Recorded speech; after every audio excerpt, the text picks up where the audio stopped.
another episode of the Woollentwine Fibrestudio Knitting Podcast.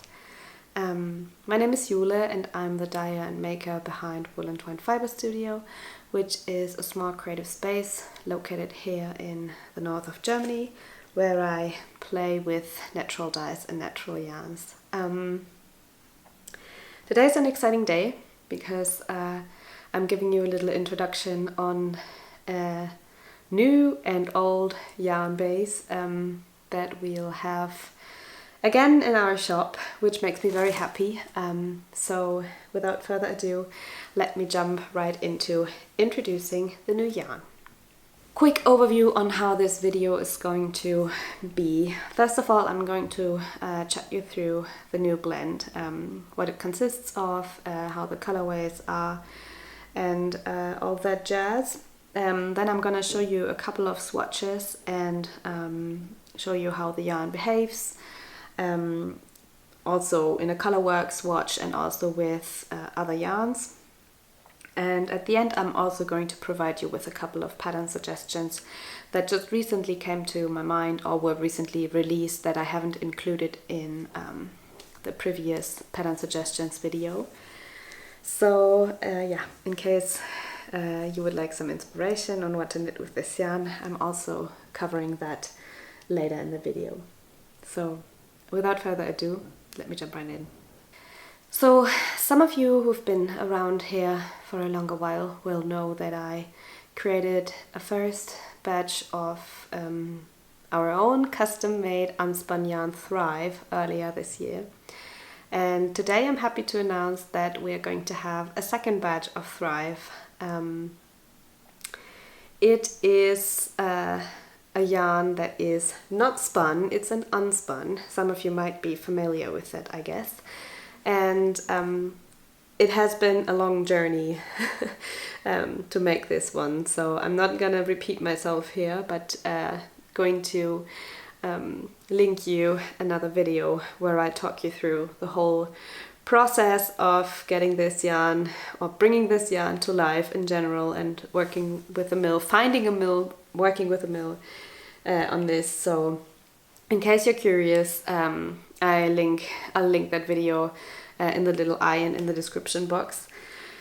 But today I want to talk about this new batch of Thrive because I should maybe mention that unspun yarn has special requirements in the making because as it's not spun and very fragile, it requires a certain blend of fibers, so it needs a lot of expertise of people who are making it and mills to know what fibers can be combined to create a still knittable yarn even though it has not been spun.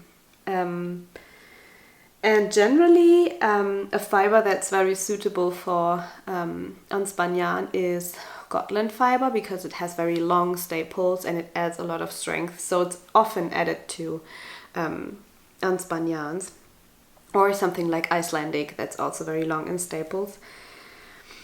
But these kind of breeds are not native to where I live, so I kind of wanted a blend that's all made from local sheep breeds and from local wool. So that was, with the first blend we had the Gotland added, also because I wasn't sure, like I was a beginner at designing unspun blends myself. So I was going the safe way, if you will. But with this second blend I kind of had the urge to leave out the Gotland and really create a blend that's truly local and has the smallest footprint possible on the earth. And so I am very happy to say that it worked. We've used only local sheep breeds for this blend, and one of them being the so-called Coburger Fuchsschaf, which is also close to extinction. One of the reasons being their fleeces not being needed in the woolen industry anymore. So yeah, this sheep breed is on the, I think it's called red list or so, of animal breeds that are close to extinction. So I'm very happy to have contributed to maybe making the fleeces more valuable again of this sheep breed. And yeah, this is definitely one part of the yarn. Other parts are a little bit of Merino Landrace, which is a local merino breed, Schwarzkopfschaf, which is also a local breed, and also a little bit of Jura-Schaf, which is a naturally brown sheep and adds a lot of color to this blend. Speaking of color, let me show you the colorways of this batch. So all natural, not dyed, just colored with the natural color of the sheep's fleeces. We have a light warm beige that is called linen, and a slightly darker medium brown that is called rye. And I really love how they look together as well. They are very beautiful, I feel. And I think they have the perfect amount of warmth color-wise to really cheer you up and like get you all toasty during the colder months that we're having right now. So yeah, I talked you through the fibers in this one. Meterage wise, as all unspun yarns, it's tricky to pinpoint the exact meterage of this, but it should be around 400 to 400 meters per 100 gram plate. And it's also, like, you might know if you've been using unspun yarn before, but it's also very lightweight, so you can go very far with it. So it's always a bit tricky to kind of calculate how much you might need. But in that video that I mentioned, where I'm talking you through the first batch of Thrive, I'm also talking about determining how much you might need. And I'm also happy to help if you have any pattern that in your mind that you'd like to knit with this new batch of Thrive and you're not sure of how much you might need. Feel free to email me. The only questions I cannot answer, I'm getting these a lot, is how much do I need for a sweater in a size medium? Because it always depends on the fit, the texture potentially, because cables eat up more yarn than just a stockinette stitch, just a regular stockinette stitch sweater. And also it depends on how much positive ease you want and such. So please, if you would like some help with the amounts, maybe have a pattern on hand already that you want to knit, just so I can give you a good guideline, because without that it's always a bit tricky, because then I'm gonna be like, oh, you will only need 300 grams for that, but then you might go for a larger sweater or one with very bulky sleeves or something, and then it's not enough. So I don't want to be the one recommending a wrong amount or so. But yeah, these are the two colors. And for this video I also prepared a couple of swatches where I'll show you the colorways a little bit more in depth, and also how they look held double and held with other yarns. I haven't knitted a whole sample out of this batch of Thrive yet, but I will also show you a sample that I knitted in the previous batch. And at the end I also have a few pattern suggestions for you. I know there are already a lot in the video about the first batch of Thrive, but there were a couple of new releases and a couple of new patterns that came to my mind that would be very fitting for this batch, so I thought to include them, maybe to inspire you in case you'd like a little inspo on what to knit with it. So without further ado, let me show you the swatches. Let me show you my little swatches that I made. I made a lot, so I hope it will be helpful to see how it all behaves. Starting with the colorway Rye held double on a 4.5 millimeter needle. This is how the fabric looks like. It's very bouncy, which I really like, and I think it's even bouncier than my previous blend, maybe because of the like the lack of Gotland fibers in it. I'm not sure. I'm not an expert on that, but I can definitely tell it's very bouncy and lightweight. So this is rye held double on 4.5 millimeter needles. But I think you could even go up to at least a 6 with 2 strands of the Thrive, because yeah, there can still be a lot more air in it. I mean, it's still very nice and drapey already on this needle, but I think you could go even further and knit it on a larger needle. Next up, I also swatched the 2 colorways with a suitable silk mohair, because I know a lot of people like to knit unspun yarn with a silk mohair. And it's also very beginner friendly that way, because I always recommend to start out either holding 2 strands double or holding 1 strand with another yarn, such as a silk mohair, because that's very sturdy and durable. Just because at the beginning you might you might experience a lot of breakage if you're not used to how to handle an unspun yarn. So yeah, single-stranded might not be the best way to start out. So I always recommend either double-stranded or with a silk mohair. And the only silk mohair I can recommend at the moment is the one from Knitting for Olive, as it's a cruelty-free one. I'm not going to go into detail about this whole discussion with mohair production and such, and silk production and such, but yeah, I can only recommend, from an ethical point of view, I can only recommend the Knitting for Olive soft silk mohair. And luckily, I even had these 2 colors that I needed in my stash, which is really awesome, and these fit the 2 colorways perfectly. So this one is oat together with linen,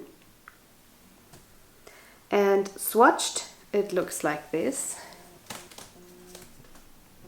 It's very lightweight and drapey, and I love it, and the silk mohair blends right into the color of linen, so I think it's very beautiful. Let me show you one more time. I worked this swatch on a 4 millimeter needle, by the way, so I went for a slightly more airy and looser gauge, and it's very beautiful, and it was a breeze to knit this way, like with the silk mohair. It was really lovely to knit. Next up, I'll have the same, but for the rye colorway, and this one goes really well with the colorway linen, which is kind of ironic because I called the other colorway linen and this one is called linen in Knitting for Olive. Anyways, the silk mohair is called linen and this is called rye, and knitted together it looks like this. And this swatch I have worked on 3.5 millimeter needles to make it a bit more dense. It's still lovely and bouncy, and I think it works very well also on a slightly tighter gauge with this yarn combo. So yeah, I guess if you choose it to be either with a strand of silk mohair or held double, you can achieve a lot of different gauges with this, depending on what needle size you're using and what yarn combination. So I guess it's a very versatile kind of blend. At first, I thought it has a lot more of the shorter staples than my previous blend, but I don't know if you can see that. If I try to pull it, it has a lot of... Can you see that? Is that even focusing? Come on, camera. If you pull that, I try to do it like this. It's extremely bouncy and has a lot of elasticity, and it really doesn't break easily, in my opinion, from my experience with unspun yarns. So I would even say it's actually beginner friendly. So yeah, that's what I investigated about this yarn already. And next up, I checked whether this one would also be suitable to use for color work. I mean, in general, it's definitely usable for color work, but the two colors, sometimes it can be very misleading, especially if you're using two colors made of the same blend, who has the same undertone. Even though they look quite contrasty, it might be that there is not a lot of contrast in a color work. And that is what I found out. I made two color work swatches, or let's say I made one and my mom made one, because she can knit color work, how do you say, backwards? Like not in the round, but she can knit color work back and forth, which I totally can't. So she made another one, and that one's much prettier. But let me show you the ugly one first that I made. So this is the color work swatch. And even though it looked quite contrasty when I held the two plates together, you can see that the contrast is rather low if you knit it into a color work swatch. I mean, I think it's very pretty, and for some patterns this works very well to go for a like a low contrast version. But if you have a very detailed, like a very detailed color work yoke, it might not be as visible. So now let me show you the good swatch that my mom made in the other way around, with the darker blend as a base and then the lighter knitted into it. And you can see that there is some difference, and that it's more of a lower contrast, which I think it can be very pretty. I just wanted to show you how it looks if you knit it together. So it doesn't mean that you cannot use it in a color work. I just wanted to knit up some swatches just so I can really show you how it looks when you use both colors. So those were the swatches, and as mentioned, I unfortunately didn't manage, because it came rather late, later than I anticipated, and I didn't really have the time to knit up a whole sample. But I wanted to show you the sample that I made in the previous batch of Thrive, which is my ranunculus, in case you haven't seen it yet. So this one is in our first batch of Thrive, and that one is the colorway Breeze. And also, if you've been wondering if you purchased these colorways in the last update, I also wanted to show you that the new color linen is quite a bit different from Breeze. So just in case you were wondering, this has a lot more of a warmer undertone, and also the whole feel of it is very different. For example, Breeze had a lot of these Gotlandy little hairs. I don't know if you can see that, but it had a lot of these little black Gotland hair in it. And linen really doesn't have that, just because it is a different blend. But yeah, that is it about my little sample. I did make some modifications, but I'm not going to cover them in this video again, because I'm already talking about it in depth in the first intro about Thrive. But I wanted to just give you an idea of how texture looks with unspun yarn, and I think you could also totally use the new blend, one of the two colors, to make this sweater as well. So it's very easy, a very enjoyable pattern, that's what I can say. So I definitely recommend to consider making your own if you want to. And while I'm already talking about a pattern, why not continue telling you a couple of suggestions that came to my mind recently that would be lovely in this yarn. So about pattern suggestions, these are in no particular order or anything, and I also have not been asked to promote anyone who's in this list. This is just my personal little suggestions list for you to inspire and to maybe give you an idea of what patterns might work with the new batch of Thrive. So without further ado, let me tell you about a couple of patterns. The ranunculus sweater, I should maybe say, the one that I knitted, is by Midori Hirose. And I'm also going to link all these patterns and the names of the designers below, just in case you want to check them out. The links will be directing to Ravelry, so in case you don't want to or cannot use Ravelry, I will also include the names of the designers and the designs, just so you can just Google them and see if they are available on any other platform.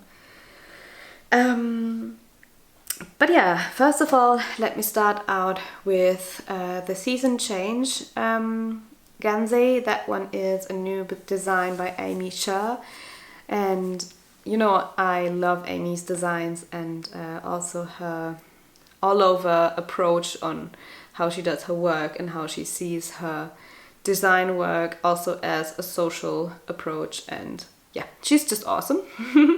And this new pattern is unfortunately, I think, still limited to the Making magazine at the moment because it has just been released, if I'm not mistaken.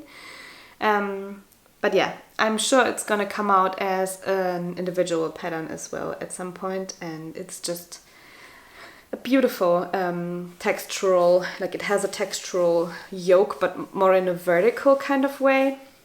Not like a round yoke, but more like a vertical texture with some cables, and yeah. I mean, the word Gansei already says it, but it's a very beautiful textured pattern, and I think it would look lovely in linen because that one really shows texture very well, I guess, with how light it is. Next up, another pattern suggestion that's not out yet. I'm starting with the annoying ones, but they still really inspired me when I saw them, so I wanted to share.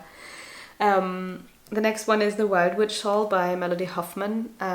That one is a huge, lovely cloud of a shawl that's mainly garter stitch, I guess, and then she has those little elements of looking like trees. It's very beautiful, also very fitting for the season with Christmas just being around the corner. So yeah, I really like that one. I think it's currently in testing, but I hope she'll release that one soon. And I think it would be super pretty in rye, just to resemble like a woody kind of brown undertone, and I think that would be very lovely. Then another shawl is I think it's pronounced Javelin shawl by Teti Lutzak, and that one is also a textural shawl. And actually, I think the original design is not made in an unspun, but a friend of mine, Alice, made a beautiful version in an unspun yarn. I think it was a Nitiden from Höna och Eier, so I was really inspired by that picture when I saw it, and I haven't come across knitting it yet, but I definitely will. And that one is just really beautiful, so thanks for the inspiration. Next up is another pattern by Ozetta, or Hayley's Medley is her real name.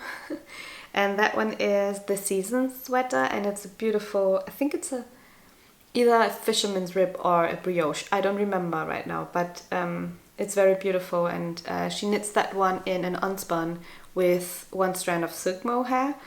And I think it looks beautiful and super lightweight, and with brioche or fisherman's rib it can become quite a heavy fabric. So I guess in this case unspun is very handy because it's so lightweight and it can be very airy and very lovely, I guess. Then there is another pattern that's called Hardwood by Tanya Barley. Tanya designs quite a few patterns in unspun nowadays, so I definitely recommend checking her work out. And that pattern is just beautiful, as all of hers are, so I definitely recommend that. Another one that I just recently came across, and that's almost too textured for my personal liking, but I still kind of really like it, and I'm thinking if I should go all in and just knit it, and that one is The Fields of Gold by Isabella Isabella Clark, I think. And that one is a sweater where she worked little grains. I don't know, how do you say? I cannot remember the name on top of my head, but it's like the upper part of the plant of grains that she worked into the sweater, and it looks really cool. And yeah, I would just love to be brave enough to make myself one of these sweaters, and maybe I'll just do it. It would also be perfect in these warm brownish shades, because I think it would suit the pattern of the grains very well. So I also thought to include a crochet pattern this time, because I never do that, and of course there are a lot of people out there who might also like to crochet with unspun yarn. And that one is the Coast Sweater by Jeanette Bergelund. I'm so sorry if I'm saying this wrongly, but she's Air Crochet on Instagram, and she also, I think she just recently released a book on crochet socks, which is pretty cool. And she made this beautiful sweater, and I never thought that a crocheted sweater could look this way, but it's very whimsical and airy and has a beautiful texture. And I think it's also the combination of the techniques she's used and the unspun yarn, because that also gives the very airy look to the crochet stitches. So in case you wanted to try something crocheted to wear, and you've been scared that the fabric might be too stiff or so, this might be an option. So I wanted to include the Coast Sweater as well.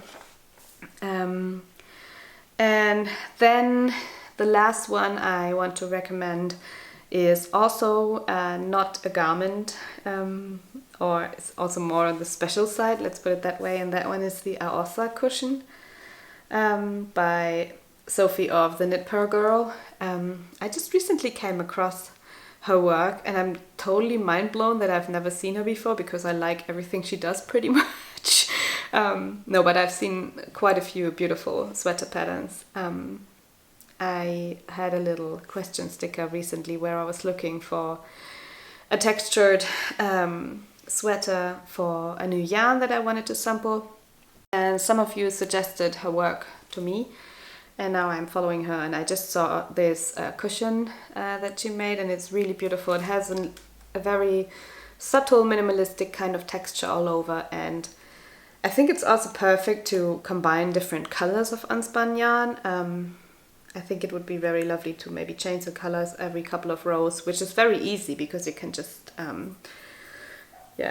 add on continuous yarn pieces, because you can just rub it in between your hands and stick it together, if that makes any sense. I'm talking about this a little bit more in my dedicated video that I recorded, that is how to unspun, and I will link that one here as well, because in this one I talk you through all the special techniques and how to treat unspun yarn prior to knitting, while knitting, and also how to do the aftercare. And so what I was just rambling about with the combining the yarns together and putting the threads together, if you're new to unspun and you don't know what I'm talking about, just watch that video and then you will understand. So I guess we're at the end of my little pattern suggestion part. There definitely are more pattern suggestions in the other Thrive introduction video that I'll also link below, just so you can find all these videos I'm referencing here. But yeah, I wanted to add some new ones because, I don't know, I felt very inspired when I got the new blend, and I wanted to share a couple of new patterns that I found would be suitable with you. So yeah, I guess we're at the end of this little video. I don't want to keep this one too long, because there will also be a separate video all about the November collection, which is when this one will be available in. So I don't want to make this too long in case you want to watch that one as well. But yeah, this is our new batch of Thrive. It will be available as long as stock lasts, and while we do have quite a bit of it, last time it went off the shelves very quickly. So in case you're looking into getting some plates of it, yeah, just maybe consider checking in for the next shop update, which will actually be the launch of the November collection on the 25th of November at 8 p.m. GMT +1, and yeah, that will be when also the new batch of Thrive will be available. So yeah, I guess that is it for the video. Let me know if you have any further questions on this new batch of Thrive, or if anything was not, like if you didn't understand something or so. I'm always available via email. That's the easiest way to reach me. My email is hello@woollentwine.com. I'm also going to link that one below. And yeah, I'm excited to hear what you think of this new blend and the new colors. And yeah, speak to you soon. Bye!